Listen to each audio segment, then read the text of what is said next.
Bergdahl's Hail Mary, the Obama administration confirming Army Sergeant Bowe Bergdahl's request for a pardon over the weekend. But get this, if President Obama does not grant the clemency request before Donald Trump's inauguration, Bergdahl's lawyer announced he will seek dismissal of the charges, arguing the president-elect violated Bergdahl's constitutional due process rights. Joining me now, Captain Ben Collins. Thanks a lot for joining us, Ben. Of course. Bowe Bergdahl, it's extraordinarily humiliating and offensive that, but again, it dovetails in line with his behavior all along.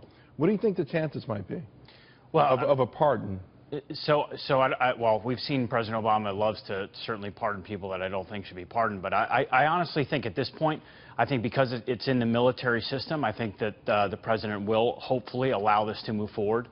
Because, look, he does deserve a fair trial. He doesn't deserve a pardon, but he does deserve a fair trial. And I think he should go through the military court-martial system. He should have the trial and be judged by his peers. But it took a long time for him to get to this point, and that has a lot of people concerned. We saw the press conference that President Obama had with his parents. It was a love fest. It was. It was a love fest, and his parents looked somewhat, some would argue, radicalized. I mean, you have a photo up there, a picture right now of his father, and a lot of people feel some sort of Stockholm Syndrome type of event happened, in addition to perhaps, you know, desertion. Well, and I'm not going to pretend to know what it feels like, certainly from you know, Bowe Bergdahl's father. But the reality is, I think that the president's already gotten enough egg on his face, certainly from this, because yes, as you clearly said, look, the facts are undeniable. He made a choice to walk off that base, and he got service members killed and wounded.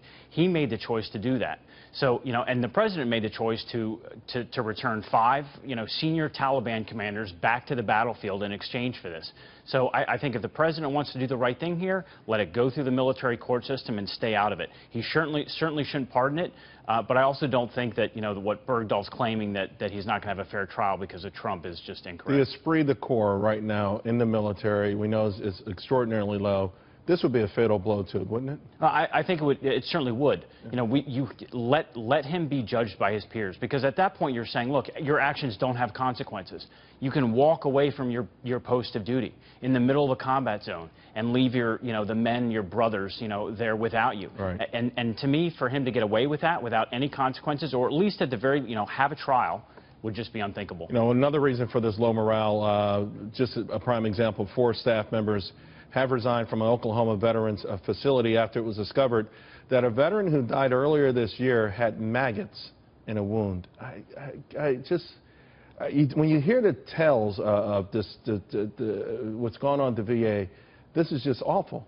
You have almost, you know, over 20 that are committing suicide a day. You hear tales of vets going into parking lots and committing suicide. Vets that are calling, you know, and they're on hold for hours and they hang up. Vets that can't get appointments. And you're right. You think, you know, it can't get any worse than this. And then here it is. You have a man die and his family was pleading for them to change the bandages, and he dies with maggots in the wound. I mean, and yes, 4 resigned, but they have to be held accountable, and that's part of the major issue, the systemic problem with the VA. Are you confident Donald Trump can shake the VA up dramatically? Look, I think Donald Trump coming into this with a business background, you know, that's what we'd hoped for with, you know, sure, with Bob McDonald, right?